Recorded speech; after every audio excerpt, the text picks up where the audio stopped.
자, 어디 보시냐면 교재 151페이지에서 가로 1번에 작성 시기 이렇게 나와 있습니다. 거기 보면 개업공인중개사는 중개대상물에 관해서 중개가 완성된 때 계약서를 작성해라 이렇게 첫 줄에 나와 있고, 둘째 줄에 보면 몇 년간 보존하게 되어 있습니까? 5년 동안 보존하시오 이렇게 되어 있고요. 가로 2번 밑으로 내려가시면 개업공인중개사는 거래계약서를 작성한 때는 거래 금액 등 거래 내용을 거짓으로 기재하면 절대 안 되고요. 서로 다른 두 개 이상의 계약서를 작성해서는 안 된다. 요거죠. 요걸요 밑에 써두시기 바랍니다. 아까 썼던 거. 개공이 위반하면 임등치, 소공이 위반하면 뭐였죠? 자격 정지. 가로 2번 제일 밑에다 쓰시는 거예요. 개공일 때는 임등치, 소공일 때는 자격 정지. 가로 2번요. 제재를 잘 물어봐요. 우리 교재 뒤에 있지만 요 내용 나올 때 같이 읽어주십니다. 자, 그 다음에 다음 페이지 가시면 첫 줄. 국토교통부 장관은 개업공인중개사가 작성하는 거래계약서에 표준이 되는 서식을 정해서 그 사용을 권장할 수 있다. 권장할 수 있는 사람을 국장이라고 하셔야 됩니다. 시험문제 출제하는 사람은 등록관청이나 뭐 이런 식으로 바꿔요. 권장할 수 있는 사람은 누구요? 국장. 요거 하셔야 되고. 그렇지만 둘째 줄에 있는 것처럼 표준 서식을 진짜로 정해놓은 건 없어요. 그래서 꼭 그 표준 서식을 작성해야 되는 것은 아니다. 셋째 줄까지 다 밑줄 보시는 거예요. 그러면서 이제 지켜야 될 게 가로 2번 필수적 지시사항 거기 9가지를 암기하셔야 돼. 자, 1번이 뭐냐면 박스. 자, 박스 큰 별표 하시고 매년 출제됩니다. 1번이 인적사항이요. 그래서 인자에다 동그라미 하십니다. 우리가 암기할 때 인자로 딴 것은 인적사항 아니면 인장입니다. 인장. 여기는 인장은 아닐 거 아니에요. 인적사항. 그 다음에 2번은 물건의 표시. 표자의 동그라미요. 물건의 표시라고 하는 것은 소재지, 지목, 면적, 구조, 용도 그런 거 적어주는 겁니다. 목적물을 특정하기 위한 거예요. 그래서 요 표자, 표시할 때 표자 동그라미. 계약일 동그라미, 전체를 동그라미요. 4번에 거래 금액, 계약 금액, 금자가 두 개 다 들어가죠. 금자의 동그라미요. 거래 금액, 계약 금액, 금자 동그라미. 자, 계약 금액의 특기 별표. 계약 금액이 거래계약서에 필요계상에 들어간다는 거. 그 다음에 지급일자도 나오고요. 지급일자도 기재합니다. 그 다음에 5번 물건의 인도 일시. 거기서 인도의 동그라미 하시고요. 물건은 부동산 얘기하겠고요. 앞에. 그 다음에 인도는 자, 점유 이전하는 걸 인도라고 그래요. 그러니까 방 빼는 거. 인도. 집 비우는 거. 인도입니다. 그러니까 일시는 날하고 시간이니까 결국은 부동산에 대해서 점유 이전하는 날하고 시간이니까 요게 순 우리말로 하면 이산 날짜예요. 이산 날짜예요. 그게 5번이. 5번도 별표하시고 6번도 별표입니다. 별표 6번. 6번은 권자에다 동그라미 하시고 권리 이전의 내용입니다. 권리 이전의 내용 중에 가장 대표적인 거, 무수히 많지만 가장 대표적인 것이 대출입니다. 대출. 집을 살 때 집 중에 보면 대출이 있는 집이 있고 대출 없는 집이 있고 그러죠. 그러니까 사는 입장에서는 대출을 끼고 살 수도 있고 대출을 갚고 살 수도 있는 거죠. 그게 권리 이전의 내용, 소유권 이전의 세부적 내용이다 이 말이에요. 권자입니다. 그래서 5번, 6번 이런 것들이 생소하고 7번은 조건 기한이 있을 때 조건 기한이니까 조자에다가 동그라미 하시고요. 그 다음에 8번이 그렇게 시험에 잘 나옵니다. 확인설명서의 교부일자. 확인설명서 언제 주라고 돼 있죠? 계약서 썼을 때 주죠. 그러니까 그 계약서 쓴 날이 확인설명서 교부일이라고 같아야 되겠죠. 아까 위에 나왔던 계약일이나 확인설명서 교부일자는 같은 날이에요. 사실. 같아야 되죠. 다르면 법 위반이에요. 요것은 교자를 따서 암기해봅니다. 8번은. 그 다음에 9번은 기타 약정사항입니다. 자, 그러면 암기하실 때는 교자를 따서 자, 요거 순서를 좀 바꿀 거예요. 자, 옆에 쓰십니다. 계약서를 쓰고 이게 계약서의 필수 기재사항이다. 그런 뜻입니다. 계약서를 쓰고 권인표 조교는 사람 이름입니다. 권인표 조교는 계약일에 인도 금덩어리를 받았다. 이런 뜻입니다. 자, 계약서 쓰고 권인표 조교는 계약일에 인도 금을 받았다. 이렇게. 자, 권자가 뭘까요? 권리 이전의 내용입니다. 인자가 뭘 것 같아요? 인적사항입니다. 표가 뭘 것 같아요? 표. 물건의 표시. 조는요? 조건기한이 있을 때 조건기한입니다. 조세 아닙니다. 조건기한이 있을 때 조건기한. 교는 뭘 것 같아요? 잘 나온다고 그랬죠? 뭐의 교부일자? 확인설명서의 교부일자.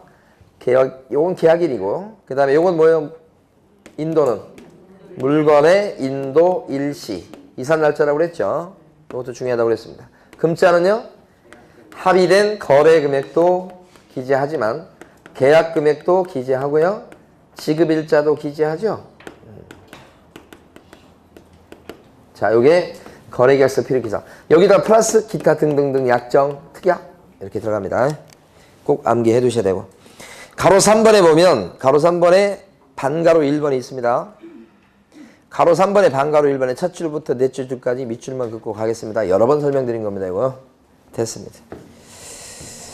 자, 그 다음에 오른쪽에 가시면 판례 박스가 있고요. 판례 박스에 1번하고 2번 두 개 묶으시고, 이 사건 잠깐 설명드리면 이렇습니다. 어떤 거냐면 어떤 부동산 사장님이 계셨어요.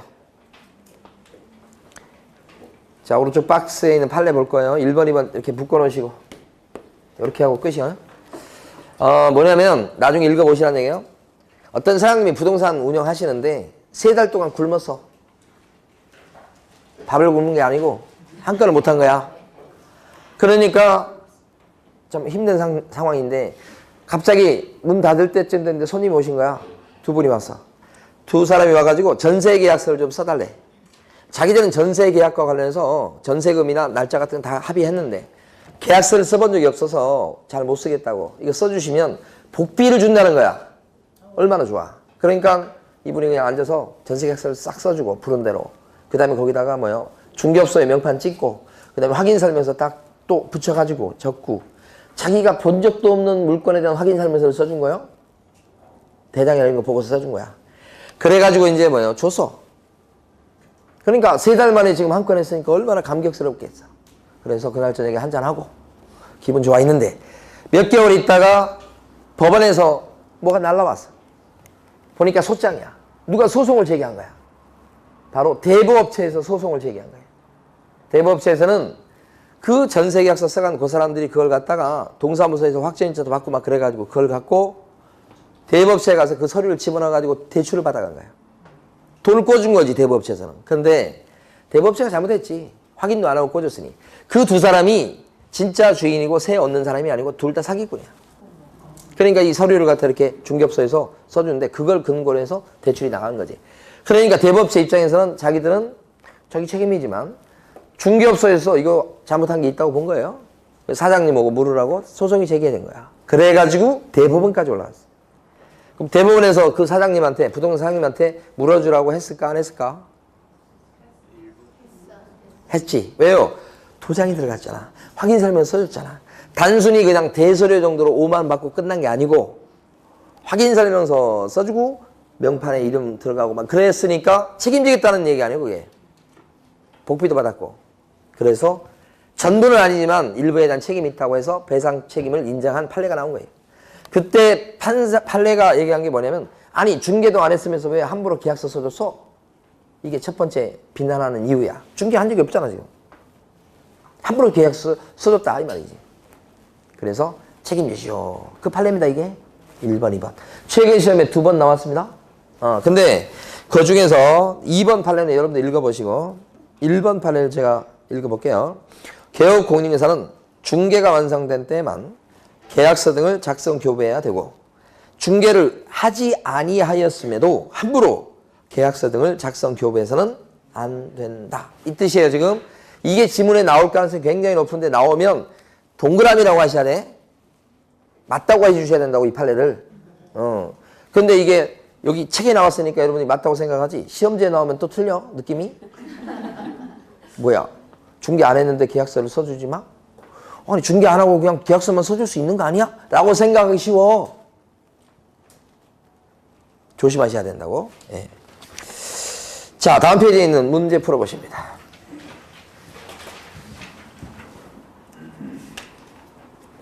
고르셨습니까? 답을. 자, 거기 보면 1번하고 3번은 거래계약서의 필수적 기재사항을 물어보고 있는데 둘 다 들어가죠? 이처럼 필수적 기재사항을 문제 한 문제로 낸 적도 많아요.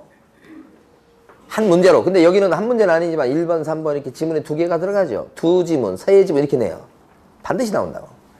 자, 그 다음에 2번에서 보시면 표준되는 서식을 갖다가 정하고 있다고요? 정해놓은 거 없다고 그랬어요. 표준 서식이 법정 서식이에요. 법정 서식이 없습니다. 그 다음에 4번은 소공이요. 함께 도장 찍어야 되겠죠? 5번은요. 공동중개면 공동중개한 개공이 다 도장 찍어야지. 5번은 그래서 맞는 얘기입니다. 5번도 벌써 두 번째 나온 겁니다. 자, 금지행위로 갑니다. 금지행위가 오른쪽 페이지 나오는데 총 7가지입니다. 교재요. 155페이지. 금지행위가 총 7가지인데 요게 7가지가 해서는 안 될 짓이요. 해서는 안 될 짓인데 또 뒤집어 얘기하면 요게 돈 버는 방법 7가지예요. 여기 나와 있는 게 그래서 여기서 많이 벌어진 일이 7가지 중에 2가지가 굉장히 많이 벌어져요. 여러분 밀접한 관련이 있어. 나머지는 조금 좀 빈번한 일은 아니고. 자, 첫 번째 금지행위부터 봅니다. 시험 문제는 매년 보면 금지행위야 아니야 이거 고르라는 문제가 매년 나와. 박스 문제로도 잘 나옵니다. 판례나 사례 같은 걸 많이 아셔야 돼. 자, 먼저 밑에 가시면 네모 2번에 반가로 1번이 나옵니다. 중개대상물의 매매를 뭐요? 업으로 하는 거. 자, 중개대상 물건 뭐가 있습니까? 중개대상 물건 부동산인데 토지, 건물, 임모, 광업재단, 공장재단 그런 거 있죠? 그걸 갖다가 사타 팔고 이렇게 하면 걸립니다. 금지행위예요. 그러니까 금지행위 되려면 중개대상 물건 5가지에 들어가는 것을 반복적으로 사타 팔고 해야 됩니다. 그러면 금지행위 이렇게 돼. 만약에 어떤 부동산 사장님이 토지를 갖다가 매매했습니다. 금지행위인가요? 금지행위 아닙니다. 이거 왜 아니죠? 토지는 중개대상물에 들어가긴 하지만 하지 말란 짓은 매매업이지 직업적으로 반복적으로 한 걸 얘기하지 단순히 한번 매매하는 것을 금하고 있는 건 아니에요. 그러니까 동그라미고 동그라미가 돼야 여기가 동그라미야. 둘 중에 하나라도 X가 되면 금지행위 안 돼요. 만약에 어떤 분이 중고 자동차가 있는데 중고 자동차에 대해서 잘 아셔가지고 중고차요 사타 팔고 하면서 돈을 벌고 있습니다. 자, 금지행위입니까? 이거 아닌 거죠 이거. 왜냐면 중고 자동차가 중개상물에 안 들어가죠. 매매업은 하지 말라고 하는 짓은 맞지만 그렇죠. 그러니까 X가 됩니다. 둘 다 동그라미가 돼야 돼요. 만약에 어떤 분이 부동산 사장님인데 상가 임대 사업을 하고 계십니다. 돈이 많아서. 자, 금지행위입니까? 왜 아니죠? 상가는 중개대상물에는 들어가지만 하지 말라는 짓은 아니죠. 그러니까 상가 임대 사업을 해도 괜찮습니다. 자, 만약에 임목입니다. 임목. 이걸 개업 공인중개사분이 사타 팔고 하고 앉아 있습니다. 금지행위입니까? 금지행위 맞습니다. 중개대상 물건 5개에 들어가죠. 매매업 하지 말라는 짓 맞습니다. 금지행위예요. 이렇게 되는 거야? 네. 이게 과거에는 출제가 잘 안 되다가 최근에 출제가 많이 되고 있어요. 제목만 필요합니다. 나머지는 이해하시면 끝이에요. 다음 페이지 가시면 가로 2번이 있습니다. 가로 2번에 보면 제목을 읽어볼게요. 제목만 필요합니다. 등록하지 않고 중개업을 영위하는 자, 즉 무등록 중개업자인 사실을 알면서도 그를 통해서 어떻게 해요? 의뢰를 받거나 그에게 어떻게 한다고요? 명의를 이용케 했다. 이렇게 나오죠. 됐습니다. 그러니까 여러분들 자 칠판 보시면 이것도 시험에 잘 안 나옵니다. 금방 이해하고 넘어가면 됩니다. 여러분이 신규로 이제 사무실 오픈하셨어. 그러면 단골이 많겠어? 적겠어? 없어. 일감이 별로 없어. 쉽지 않다고 처음에. 자, 그랬을 때 B라는 사람이 와가지고 사무실에 와가지고 접근해가지고 얘기한다고. 내가 지금 자격식이 없어서 그렇지 내가 부동산 경력이 40년이다. 내가 아는 사람이 많다. 그럼 내가 이 사람들을 몰고 오면 그죠? 계약이 여기서 계약 체결하도록 할 텐데 그러면 대신 복비를 좀 떼주라. 그럼 당신도 좋고 나도 좋은 거 아니냐? 하는 거요. 그래서 몰고 와 사람들 이렇게. 그래가지고 여기서 막 계약서 써. 복비 나눠가죠. 이 사람이 이런 일을 반복하면 이 사람이 브로커입니다. 브로커. 무등록이죠. 중개업을 하는 사람이에요. 이 사람이 사실은 사무실도 없고 자격증도 없는데 이런 사람이랑 이렇게 협조해가지고 활동하면 안 된다는 거야. 그럼 여기 이 사람이 처벌받는다는 거야, 지금. 정상적인 개공이죠, 원래는. 그죠? 이런 유혹을 느끼게 돼요? 일종의 중개 불허합니다. 이건 찾아와가지고 그렇게 제안을 했을 때 솔깃한다고? 아니면 여러분들이 좀 힘들어. 그러면 오히려 여러분이 찾아갈 수 있어. 자, 소문 들었어. 소문 났어, 이 사람이 지금. 예, 그러니까. 자, 명함을 파드릴 테니까요. 저 물건 같은 게 있으면 저 없어요. 찾아주세요. 그럼 제가 잘 해드리고 복비는 어떻게 드릴게요. 이렇게 한다고. 그럼 이분이 뭐요? 자기 손님들 또 이렇게. 근데 마치 업소에서 일하는 것처럼 명함을 갖고 활동을 해. 그래서 명의를 갖다가 이용케 했다. 이 사람 명의를. 이 사람한테. 그렇게 해요. 지금 방금 전에 읽은 게 이거잖아요. 명의를 이용케 했다. 명함 파줬다고요. 무등록 중개업자하고 같이 놀지 말라고요. 그 얘기입니다. 결국은. 그 방금 전에 읽은 조문만 그대로 나와요. 자, 그 다음에 가로 3번. 요게 내용이 많아요. 7가지 중에서. 자, 가로 3번을 볼 텐데, 자, 가로 3번은, 자, 거기 제목 보시겠습니다. 제목을 보고 제가 칠판에 설명드릴 텐데, 법정 모수 또는 실비를 초과해서 금품을 받거나, 그 밖에 사례, 증언, 그 밖에 어떤 명목으로라도 금품을 받는 행위, 이렇게 되어 있습니다.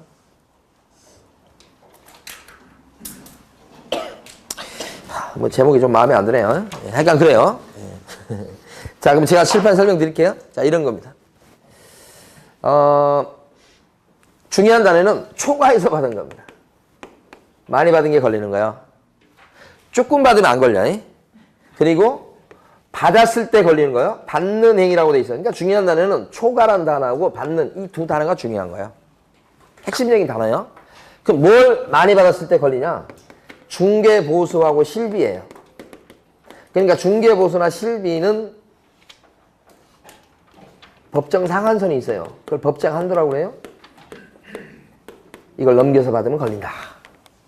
중개활동에 대한 보수. 복비라고 생각하시면 돼. 복비를 많이 받으면 걸린다. 왜? 복비는 뭐가 있으니까? 한도. 상한선. 이게 첫 번째 내용이에요. 복비는 많이 받으면 금지가 된다. 그런데 부동산 사장님이 하는 활동 중에는 이런 중개활동 말고 분양 대행 이런 게 있어요. 분양 대행이 뭐죠? 분양을 대신 해주는 거죠. 중개예요, 아니에요? 분양 대행? 아니야. 알선이 아니잖아, 이게. 대행이지. 그러니까 중개 아니에요, 이거. 그러니까 분양 대행 해주고 받는 돈은 분양 대행료라고 하는데 복비? 아니에요. 그러니까 분양 대행료가 한 채당 1,000만 원씩 챙겼어?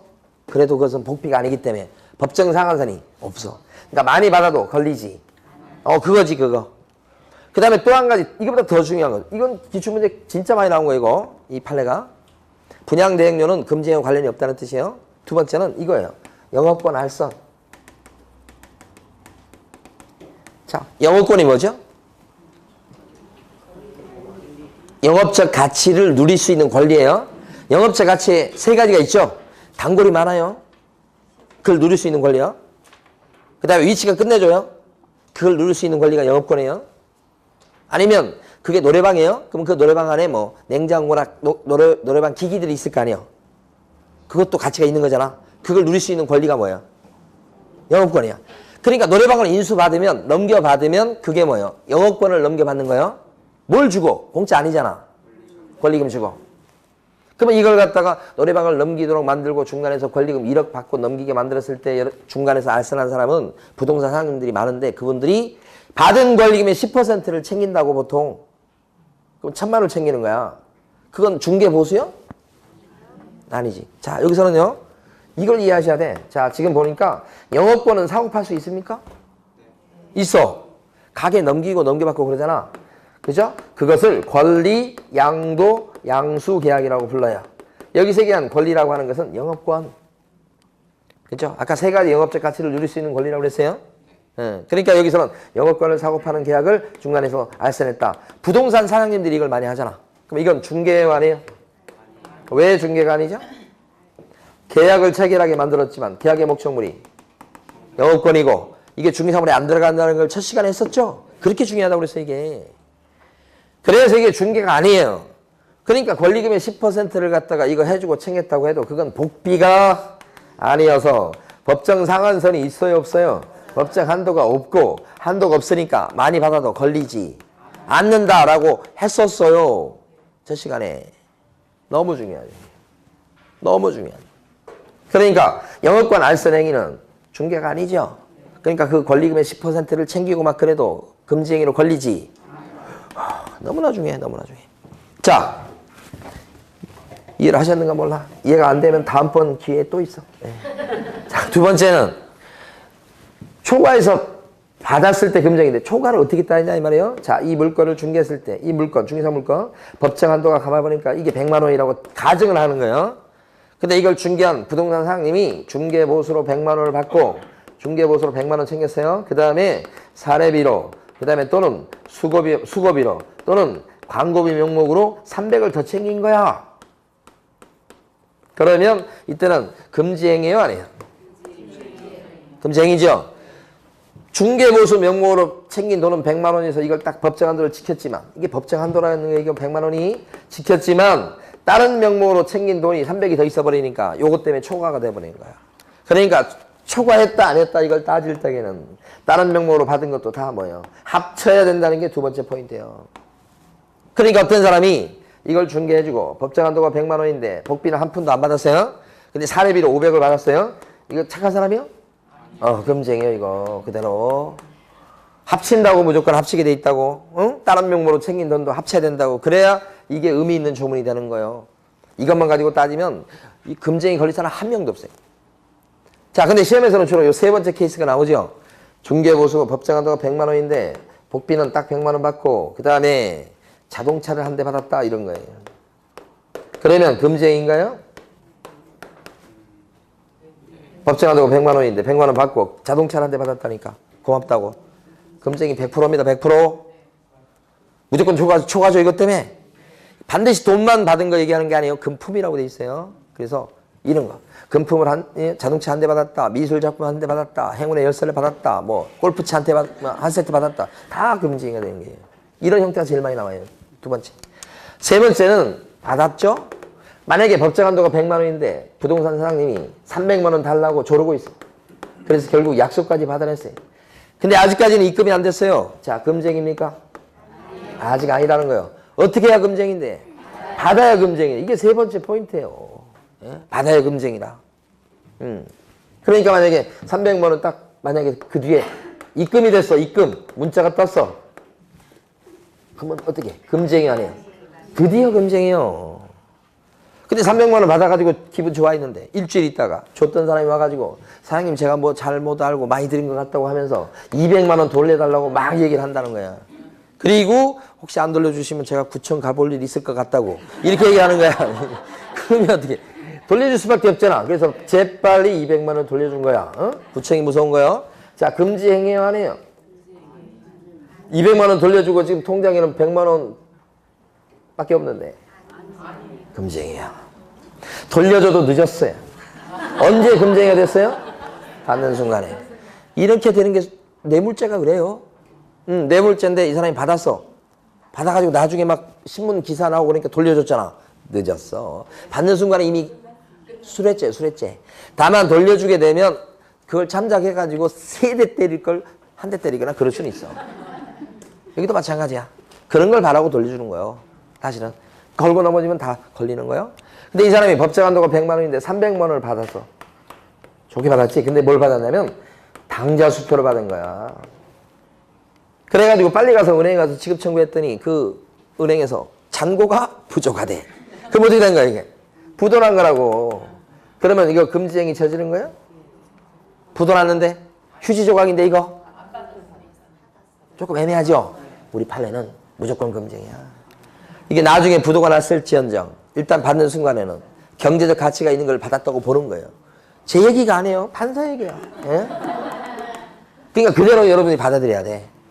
판사한테 따지면 안 되는 거예요. 이건 그냥 결론이야 결론. 이렇게 알아두셔야 돼. 이렇게. 이 세 가지 측면이에요. 자, 교재가 여기저기 막 흩어져 있어요. 지금부터 밑줄 그어봐요. 가로 3번에 반가로 1번입니다. 첫 줄 보면 개혁공인중개사는 법정 범위 안에서 중개보수와 실비를 받아야 된다. 그 이외에 사례, 증여, 그 밖에 어떤 명목으로라도 추가로 받을 수가 없다. 이렇게 돼 있죠. 그래서 법정 보수 외에 금품을 받는 행위를 금지하고 있으므로 금전 외에 골동품이나 금반지나 고가의 미술품 등을 물건을 받아서는 안 된다. 이렇게. 좀 하여간 마음에 들지 않아요. 지금 서술 자체는. 근데 그런 뜻이에요. 하여간. 자, 그 다음에 밑으로 쭉 내려가시고 판례 중에 1번 보십니다. 초과 수수료 요구 행위가 금지행위에 해당하는지 여부요. 답을 하셔야 돼요, 여러분. 많이 달라고 300달라고 요구하고 있대. 금지행위에 관해요? 아직 아니라고 그거 얘기하는 겁니다. 판례가 지금 아직 안 나왔습니다. 이거 1번 중요합니다. 자, 2번 초과해서 받았는데 나중에 반환했대요. 반환. 금지행위 아니요? 금지행위입니다. 돌려줘도 금지행위. 3번 권리금 알선료를 포함한 수수료 수수행위가 금지행위에 해당하는지 여부 이렇게 됐습니다. 응? 금지행위 아니에요? 요거 얘기하는 거야. 어디 갔지? 요거. 영업권. 권리금 알선료를 포함한 수수료 수수행위. 무슨 말이야, 이게. 하여간 요거 얘기하는 거예요. 영업권 양도 알선행위. 그리고 권리금이 10% 챙긴 거예요. 제가 왜 그 말씀을 드리냐면 요것은 수수료라고 하지 않아요. 표현 자체가 좀 이상한 거야. 수수료를 하지 않고 용역 보수. 용역이란 말을 씁니다, 이거. 그냥 중개 수수료가 아니고 뭐예요? 용역 보수 또는 용역 수수료라고 해요. 권리금 10% 챙긴 게. 근데 뭐 그렇거나 어쨌거나 하여간 권리금에 대해서 이렇게 알선하고 그거에 대해서 돈을 받았다 그러면 그건 초과 얼마든지 받을 수 있어요.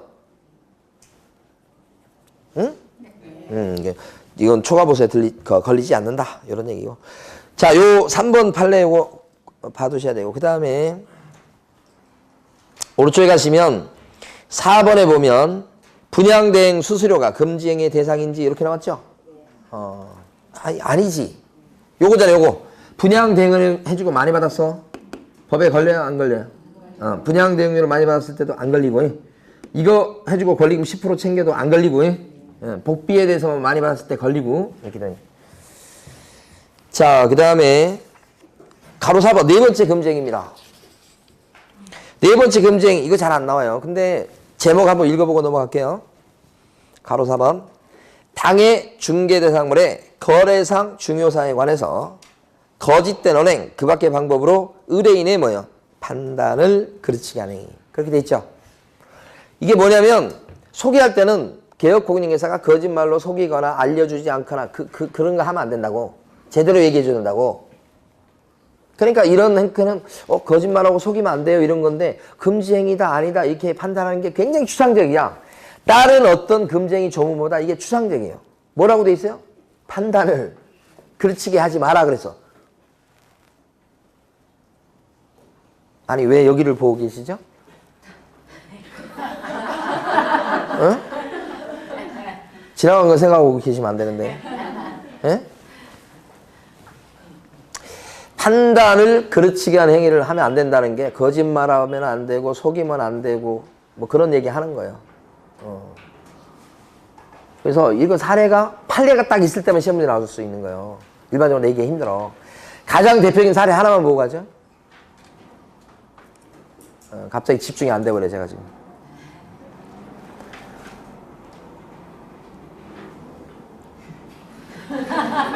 제가 지금 집중이 안 돼버린다고. 자, 뭘 하려고 그랬어 지금?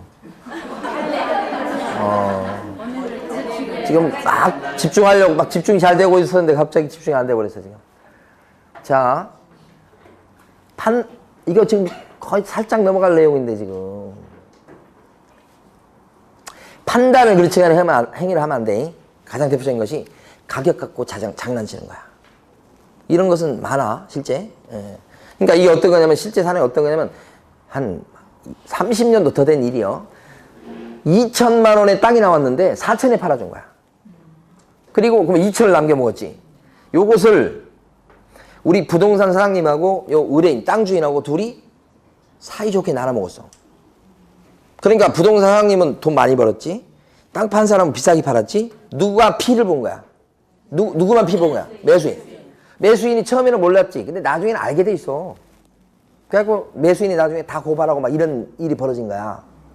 왜냐면 매수인 입장에서 봤을 때 자기는 지금 나중에 알고 보니까 시세가 2천밖에 안 돼. 근데 자기는 얼마에 샀지? 4천. 몰라지. 다 고소했어. 그래서 무죄가 되고 막 대법원까지 올라간 거야, 이것도 사실은. 그러면 이렇게 되면 가격을 조작한 거야. 그래서 이때는 금지행위로 보는 거야. 그래서 물어주고 막 돌려주고 막 이렇게 판결을 한 거예요. 예, 그래서 거기 한번 봐요. 예. 판례 중에 158페이지 넘어가 보세요.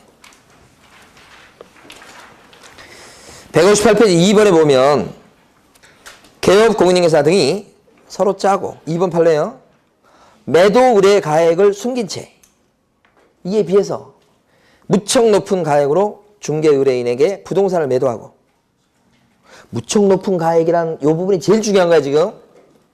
부동산을 매도하고 그 차액을 취득한 행위는 매도 의뢰 받지 않는 부동산을 매수하라고 기망하여 소유자에게 매매 대금을 전다. 이 뒤에는 필요 없어요. 자, 앞부분만 보십니다. 개업 공인인계사 등이 서로 짜고 매도 의뢰의 가액을 숨긴 채 이에 비해서 무척 높은 가액으로 의뢰인에게 부동산을 매도하고 차액을 취득한 행위는 금지행위예요.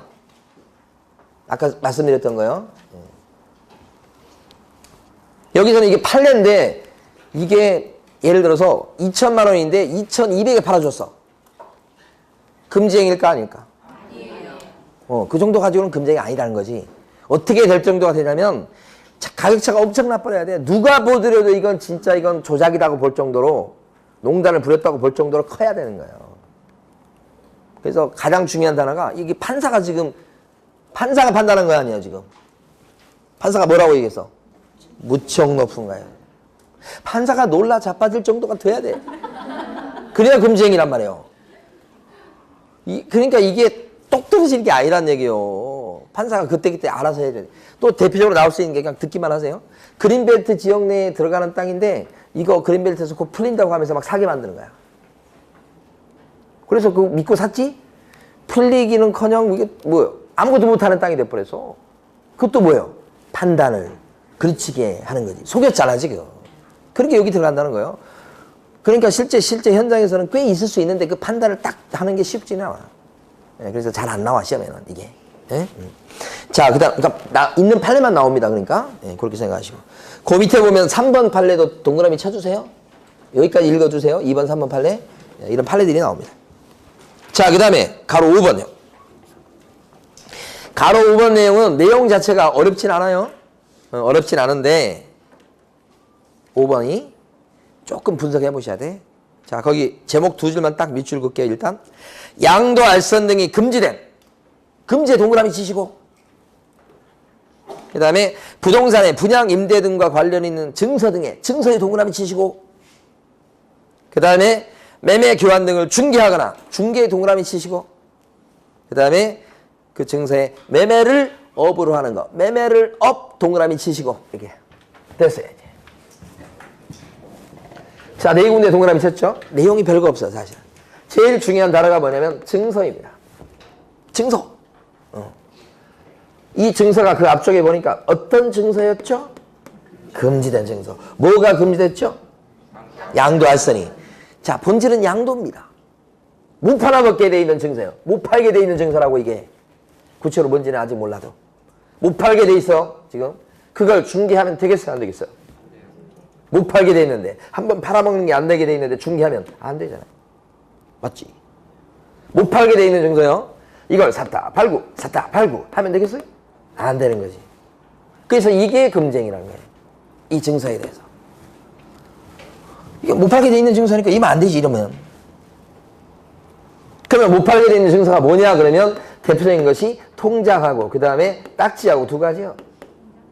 통장이 뭐예요? 은행에 그냥 넣는 그 일반 보통 예금 통장 얘기하는 거 아니에요? 청약 통장이에요. 청약 통장. 청약, 부금 통장, 종합 통장 이런 거. 이런 것들은 무주택 서민들한테 그 통장 갖고 있으면 아파트가 새로 공급될 때 분양 신청하면 그 등수 매겨갖고 우선적으로 분양받을 수 있게끔 하는 거니까, 돈 있는 사람이 그런 사람의 통장을 사가지고 대신 분양받으면 더 부자가 되잖아. 투기 목적이 세이잖아. 그러니까 이건 거래를 못하게 만들어놨어요. 주택법에서. 공법 시간에 배우는 주택법에서 양도 금지야 이게. 그러니까 통장을 사고 파고 이렇게 하게끔 중간에서 중개해주면 돼요, 안 돼?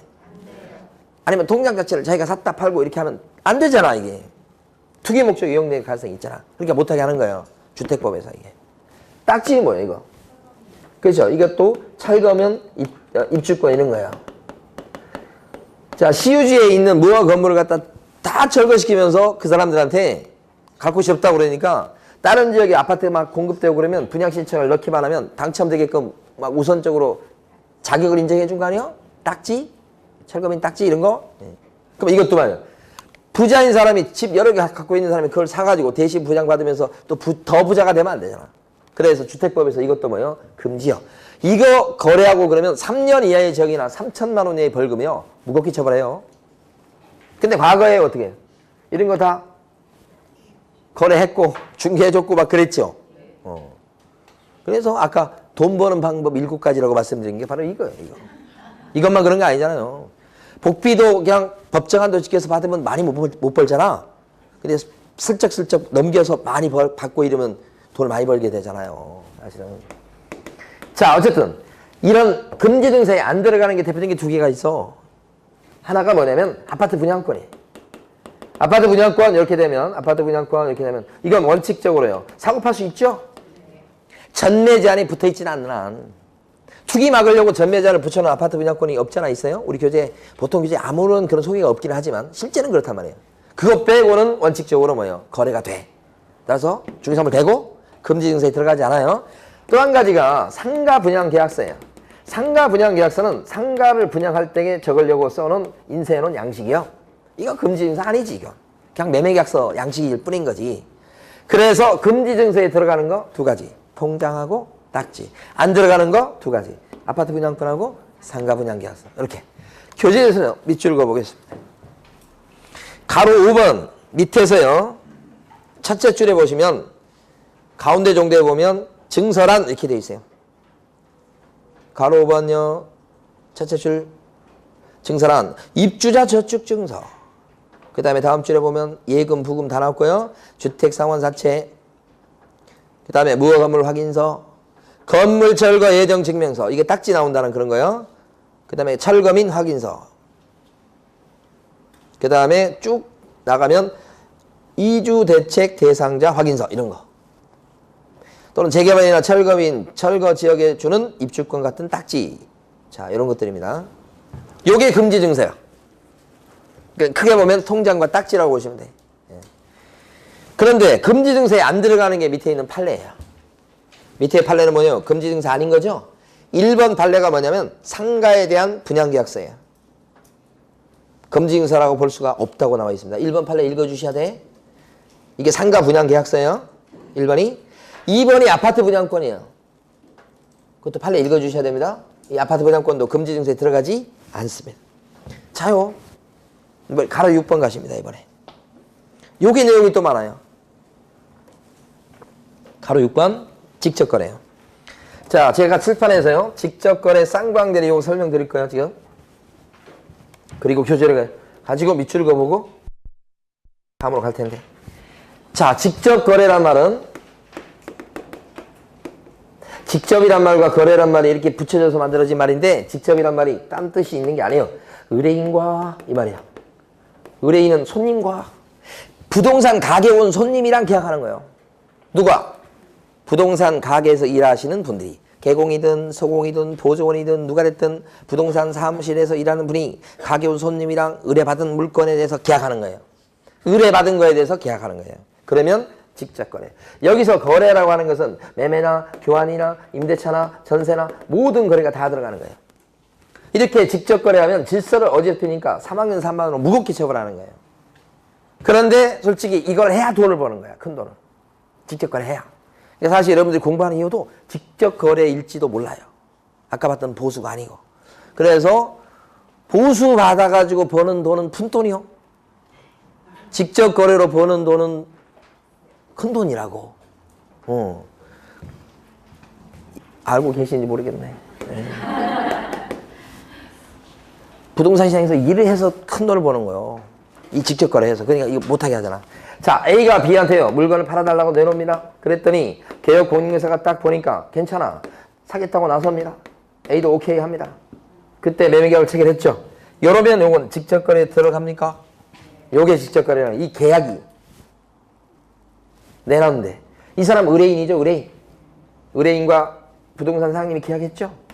요게 직접거래예요. 이 사람이 처벌받아요. 3년 이하의 징역이나 3천만 원 이하의 벌금, 형사처벌이란 말이에요. 이때 상대방인 요 매도인 A는 처벌돼요, 안 돼요? 안 되는 거예요. 금지행위는 중개업시장에서 일하는 사람한테만 적용되는 거예요. 저는 손님한테는 적용이 없지. 그러니까 같이 계약했지만 여기만 처벌받는 거예요. 요때 A가 이걸 갖다 내놨는데 살 때 A가 좋다고 그랬어요. 어차피 이민 갈 거니까 조금 싸게 파는 거에 대해서 A도 인정했어. 그래서 A가 오케이 승낙해줬다고 그래서 산 거라고. 그러면 여기 처벌됩니까? A가 좋다고 그랬는데 처벌됩니까? 처벌합니다. 이 직접거래는 전체 시장의 질서를 잡으려는 데 목적이 있으니까 A가 피해를 받냐 손해를 받냐 그게 중요한 게 아니에요. 하여간 이유 불문하고 어떻든 간에 싸게 사든 비싸게 사든 어쨌든 의뢰인과 의뢰받은 물건에 대해서 중개업시장에 일하시는 분이 잡으면 계약이에요. 직접거래 들어가는 거예요. 승낙이 있어도 처벌됩니다. 형사처벌이에요. 여기 만약에 소공이 만약 이걸 잡았습니다. 그래도 뭐요? 직접거래예요. 소공이 처벌되겠죠, 이렇게. 근데 요때 잘 보세요. 이 매매계약은 무효가 됩니까? 등기가 벌써 비 앞으로 넘어왔어요. 자, 그랬을 때 이 매매계약이 무효가 돼가지고 등기 다시 애한테 돌아가고 막 A가 등기 찾아갈 수 있고 막 그렇습니까? 아니요. 이 매매계약은 어떻게 되죠? 유효해요. 그러면 큰 돈을 만약에 벌 수 있다면 한번 생각해 볼 필요가 있겠네. 잠깐 갔다 오는 것을. 얼마 전에 신문에 보니까 바지 사장 하는 사람이 15억인가 뭐 얘기 나오던데, 그러니까 그때는 갔다 왔대나 어쨌거나 그냥 자세한 건 안 읽어봤는데 유혹을 느낀다는 하긴 뭐 그런 거 잘 모르겠네. 15억이면 어떻게 한번 갔다 올 만한가? 갔다 올 만해요? 좀 고민되네. 이게 유효, 응? 크게 안 받을 수 있어. 한 뭐 몇 킬로 안 될 수도 있어, 잘못하면. 잘하면 참. 자, 그 다음에 중요한 거. 만약에 A가 의뢰를 했는데 막상 계약서 쓸 때는 A가 못 와. 바쁘다고. 그래서 C가 대신 왔네. 누구냐, 이 사람이. 대신 온 사람이. 대리인이라. 대리인과 요렇게 B가 매매계약을 체결해서 샀네. 계약서를 요렇게 썼어. 자, 이거 직접거래입니까? 직접거래입니다. 이게 중요한 판례입니다. 좀 이따 밑줄 글. 직접 계약이라고 하는 건, 직접 거래라고 하는 것은 꼭 본인하고 앉아서 계약서 써야만 하는 건 아니에요. 본인이 못 오니까 대신 보낸 사람이랑 이렇게 계약을 체결해도 법적 효과는 본인 의뢰인한테 귀속이 되죠. 똑바로 가나 돌아가나 똑같은 거죠. A한테 다 가는 거라고 이게 효과가. 그래서 이것도 뭐예요? 직접 거래. 만약에 D라는 사람이 와가지고 전세방을 구하러 왔네. 전세집 좀 구해주세요 그랬어요. 그랬더니 B라는 기업공인중개사가 지금 비어있는 빌라가 한 채 있는 거예요. 그래서 이 사람한테 보여줬지. 이 사람이 마음에 들어해요. 그래서 그 사람이랑 이렇게 전세 계약을 체결했네. B가 D랑. 직접 거래입니까 이거? 전세인데. 전세방 구하겠다는 사람인데 이렇게 전세 계약을 요리 계약을 체결해서 이 빌라에 대해서 이 전세 계약은 직접 거래입니까? 직접 거래입니다 이게. 의뢰인이잖아, 의뢰인. 의뢰인이죠. 가게 온 손님이랑 바로 이렇게 계약을 했잖아. 자기 부동산에 대해서. 그러니까 직접 거래는 꼭 사는 것만 얘기하는 게 아니에요. 팔아먹는 것도 돼. 어떤 사람이 와서 아파트를 살라고 왔어. 근데 아파트요. 자기 아파트를 보여주고 팔아먹었어요. 직접 거래예요. 그러니까 직접 거래는 팔려는 사람, 살려는 사람 다 관련돼 있어.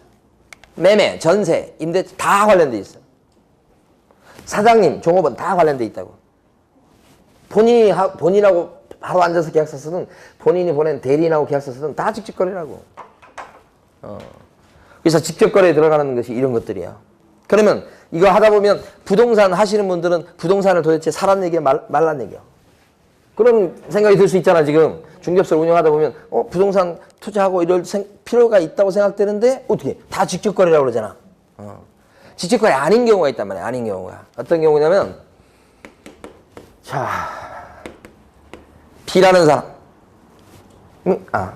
자, A라는 사람이 여기 C라는 사람한테 팔아달라고 의뢰를 했던 거야. 의뢰. 부탁을 했어. 여기가 개공이야. 근데 개공이 C가 소개를 이렇게 해서 B라는 사람이 요 집을 잡았어. 계약을 했다고. 근데 B가 누구냐? 이 사람도 부동산 사장님이야. 아는 친구야. 그래서 부동산 사장님이 매매 계약을 체결했네. 그러면 이건 직접 거래입니까? 아니요. 직접 거래가? 왜 아니죠? 의뢰 받은 적이 없잖아 지금. 부동산 사장님이란 그 이유만으로 계약을 했을 때 다 직접 거래가 되는 게 아니고 의뢰를 받았어야 돼. 의뢰인과 해야 돼. A가 B의 의뢰인이 아니잖아. 이렇게 의뢰가 들어갔잖아. 그러니까 중간에 다른 부동산 사무실을 통해 가지고 계약을 체결하면 이때는요. 아무리 부동산 사장님이 잡았다고 해도 직접 거래에 해당되지 않는다 이렇게 되는 거지. 이게 뭐예요? 그냥 이론이 아니고 뭐예요? 판례예요. 너무너무 중요하고 소중한 판례지. 그러니까 부동산 사장님 입장에서 봤을 때 부동산 같은 거 투자하고 계약하고 그러고 싶으면 반드시 누구를 통하면 돼요? 다른 부동산이요. 다른 부동산을 통하면 벗어날 수 있다고 가르쳐주고 있죠 지금. 예. 자기 가게 괜찮은 물건이 나왔다고 덥석 잡으면 안 된다고. 예? 다른 부동산을 반드시 끼라고요. 예, 그 뜻이에요. 이게. 이런 말씀 드리면 반드시 또 나오는 얘기가 복비는요 이런 얘기 한다. 복비는 줘야 되겠어 안 줘야 되겠어? 줘야지. 이걸 갖다 아깝다고 생각하면 안 돼. 그리고 주더라도 될 수 있으면 계좌 이체를 해서 증거를 남기는 게 좋고 나중에 뭐예요? 현금으로 받으면 되잖아. 무슨 말인지 아세요? 현금으로 돌려받으면 되잖아. 그럼 이제 일단 준 거잖아. 이거 기록을 남겨둘 필요가 있어요. 예? 진짜 여기서 이거 소개받아서 했는지 예? 복비 줬다고 그러면 어떡할 거예요? 그 진짜 가능성이 높아지는 거지. 자, 또 한 가지는 이 사람이 물건을 내놨어요. B한테 이렇게. 자, 의뢰했는데 의뢰받은 B가 가만히 보니까 개공해요. 물건이 끝내줘. 그래서 이 물건을 갖다 C한테 소개시켰어. 그래서 C가 이 물건을 샀다고. 나중에 알고 보니까 C가 누구냐면 B의 아내예요. 아내. 남편이 소개시키고 아내가 산 거죠 지금. 이거 직접 거래 아니에요. 이거 직접 거래 아니에요. 같은 집에 사는데 지금. 직접 거래 아니다 이론적으로. 왜요? 남편과 아내는 재산관계는 남입니다. 재산관계 부부 별산제 들어보셨나요? 아시죠 그거? 부부 별산제? 몰라요? 재산 잘 챙겨 놓으시라고? 직접 거래가 이런 겁니다. 직접 거래가. 그래서 요 두 가지는 아니고 여기는 판례가 아니에요. 이건 해석이에요. 해석. 자, 이건 판례니까 이게 더 잘 나오겠죠. 아무래도 단골입니다. 단골. 자, 여기서는 요 대리인하고 했을 때도 직접 거래라고 하는 이 판례가 시험에 잘 나옵니다. 자, 그러면 교재에서 정리해 봅니다.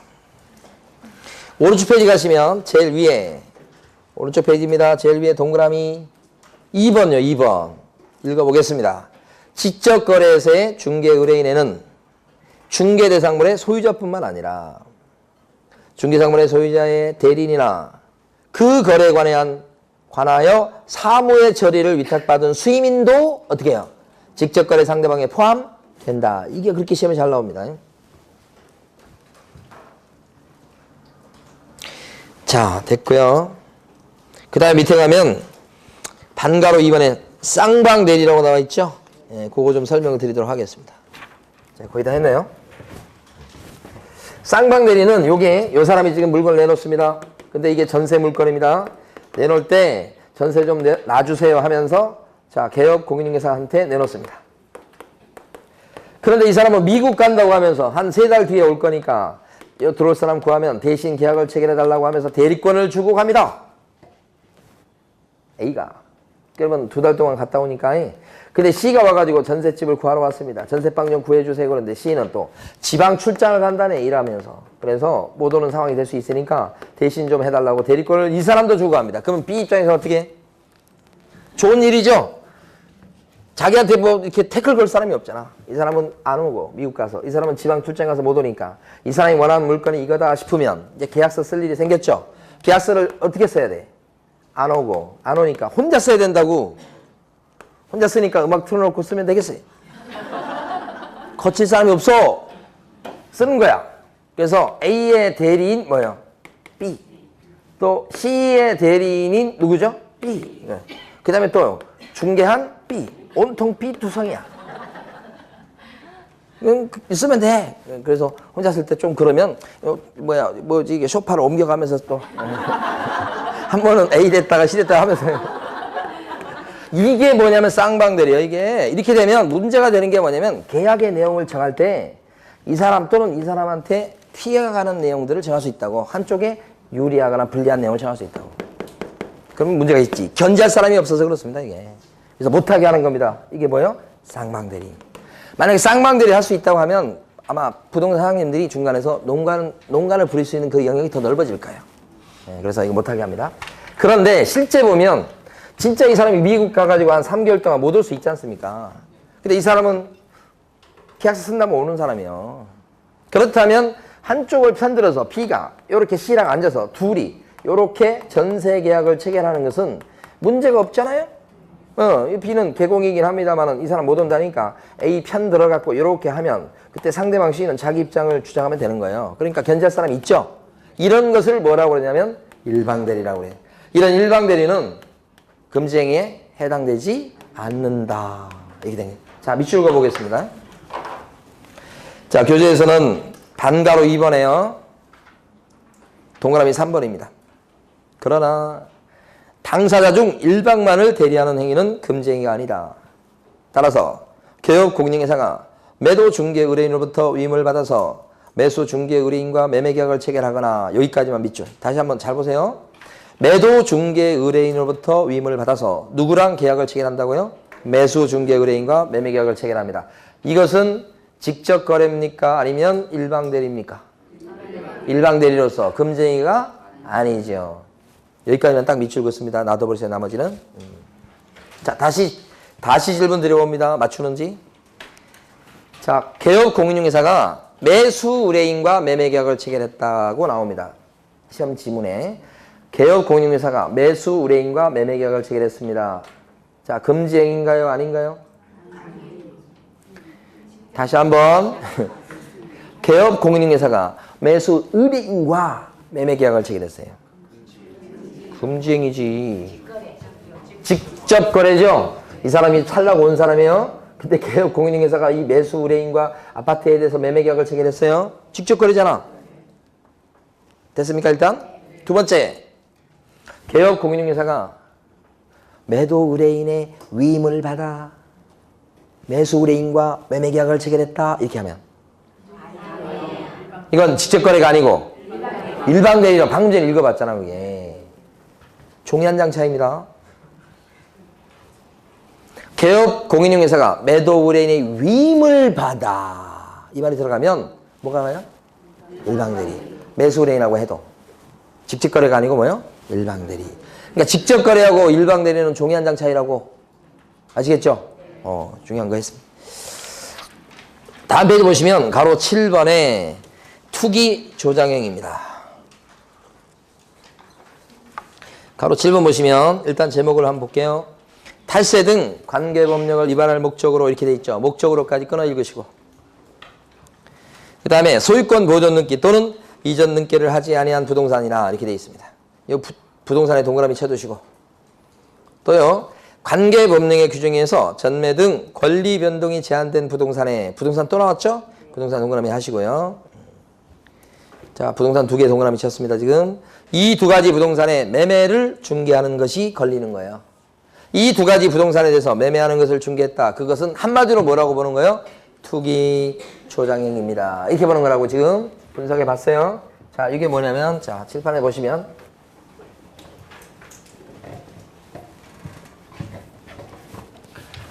자, A가 집을 갖다가 B한테 팝니다. 이렇게 매매.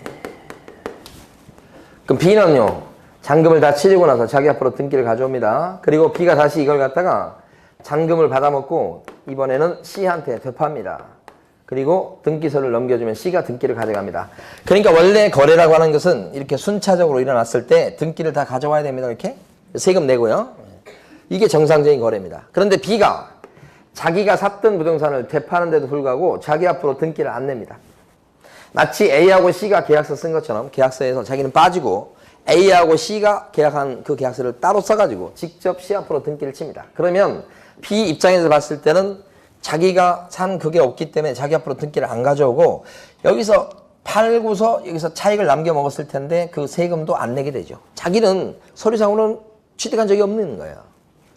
이걸 얘기할 때 등기법에서 얘기한 걸로 치면 중간생량 등기라고 하고 거래 측면에서 얘기할 때는 미등기 잔매라고 하는 같은 얘기입니다. 그러니까 두 개가. 근데 중간에서요 개업공인회사가 중간에서 이렇게 소개하고 여기서도 갑이라는 개업공인회사가 중간에서 이렇게 소개하더라 이런 얘기죠. 그럼 이 갑의 행위가 이전 등기되지 않은 부동산을 이렇게 등기치게 만들면서 매매하게끔 중개했으면 이 중개활동은 바로 갑의 중개활동 요것은 투기 조장행위다 이 말이야. 아까 두 가지 부동산 중에 앞에 있는 한 가지 부동산만 설명드린 겁니다 지금. 그 앞에 있는 첫 번째 부동산이 뭐라고 나왔습니까?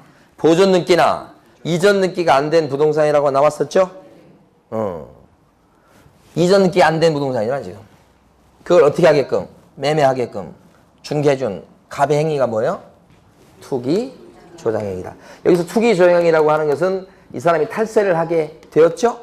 취득세 안 내죠? 양도세 같은 것도 안 내죠? 탈세하게 만들어줬다는 뜻이니까 이게 탈세 조장행위하고 같은 뜻이에요. 이게. 대표적인 사례입니다. 그래서 미등기 전매 알선행위가 대표적인 뭐예요? 투기 조장행위입니다. 대표적인 사례가 이거예요. 그런데 여기서요. 이 사람이 샀던 가격보다 보통 더 비싸게 파는 게 일반적인데 특별한 경우에 있어서 이 사람이 더 싸게 팔았어요. 손해를 봤어요. 비싸게 못 팔고. 근데 등기는 이렇게 쳤지. 그러니까 자기는 빠지긴 빠졌어.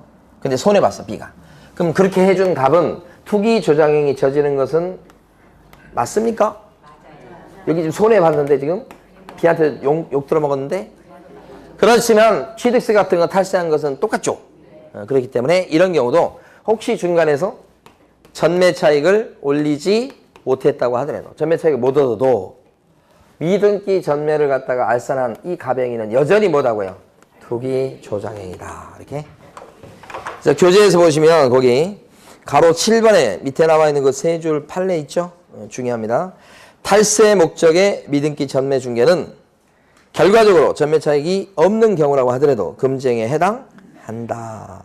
이게 아주 중요하죠. 아주 중요하죠. 맨날 단골로 나오는 겁니다. 꼭 기억하시고요. 자, 오른쪽에 있는 금지행위를 한번 풀어보십니다.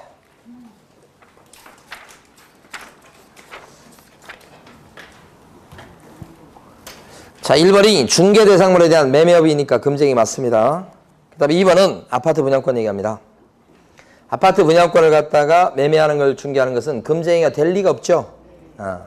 3번이 상가분양계약서입니다. 이 상가분양계약서는 금지증서에 들어가지 않습니다.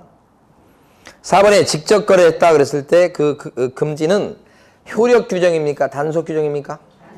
그렇죠. 그래서 아까 직접 거래해도 계약이 유효가 돼서 한번 갔다 올 만하다 그런 말씀 드린 거예요. 자, 그 다음에 5번은 미등기 전매를 알선한 거죠. 요게 바로 대표적인 투기 조장행위다. 이렇게 되죠. 자, 쉬겠습니다.